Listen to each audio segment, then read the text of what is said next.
La Chine, il y a 40 ans, elle offrait l'image d'une société pauvre, clairement pauvre, rurale, avec ces toutes petites fermes, ces petits éleveurs qui avaient 3-4 cochons et qui vivaient 3 fois rien, qui avaient même parfois pas de quoi manger. Ces images de ville où on voyait des milliers de vélos qui circulaient dans les rues, cette image, elle appartient clairement au passé. Les efforts pour lutter contre la pauvreté sont indéniables. On parle de 700 millions de personnes qui ont franchi le cap chinois du seuil de pauvreté, qui est un peu différent de celui qu'on connaît en Europe, mais 700 millions de personnes, c'est quand même extrêmement important. Et puis on a vu non seulement une qualité de vie, mais une façon de consommer qui a clairement changé. On a aujourd'hui une société chinoise qui se fait plaisir, une société chinoise qui a des loisirs, une société chinoise qui achète. Moi, j'ai pu le voir à ma petite échelle. En 7 ans de présence en Chine, j'ai pu voir ces évolutions. J'ai rencontré des gens dans des villages qui venaient d'avoir tout juste accès à l'électricité. Et puis, quelques années plus tard, j'ai vu ces personnes acheter leur première voiture. J'ai vu également des gens s'offrir leur premier voyage hors de leur ville, aller visiter Pékin, la capitale qu'ils n'avaient jamais vue, aller dans le sud de la Chine, dans le Yunnan, aller à Hong Kong pour certains, voyager en Asie, puis voyager hors de Chine, après pour ceux qui avaient le plus de chance. J'ai vu donc cette pauvreté se réduire, j'ai vu également l'émergence de cette classe moyenne chinoise qui ne pense plus qu'à survivre, mais qui pense à vivre, et ça c'est vraiment une chose qui est importante, je pense.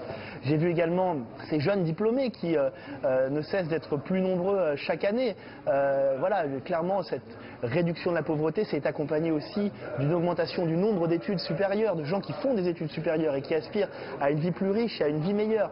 Donc tout cela, c'est vraiment indéniable. Maintenant, il y a encore des défis. Il y a le défi d'abord de l'enrichissement qui s'accompagne d'un exode rural. Clairement, les gens aujourd'hui vont en ville pour s'enrichir et on assiste à de plus en plus de villages où ne vivent que des personnes âgées et des enfants qui, pour certains, ne voient leurs parents que quelques fois par an puisqu'ils sont partis très loin en ville gagner leur argent.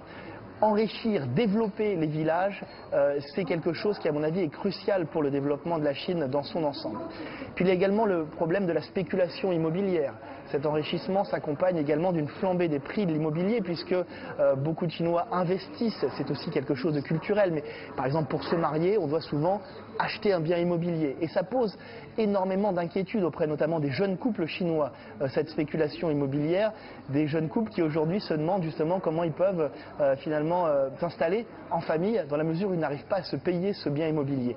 Le gouvernement en est conscient, on sait qu'il essaye d'accélérer d'augmenter son emprise sur le marché du crédit pour éviter la surchauffe du marché de l'immobilier chinois, mais il y a encore un certain nombre de défis à mettre en œuvre. Je pense que cet enrichissement, alors ça commence, mais il doit s'accompagner aussi d'un sentiment de sécurité. De sécurité notamment face aux adversités de la vie, de la maladie par exemple, et je pense que la Chine peut encore améliorer son système par exemple de protection sociale pour que tous les gens puissent avoir accès à des traitements qui sont parfois coûteux, qui sont très longs, qui sont chers.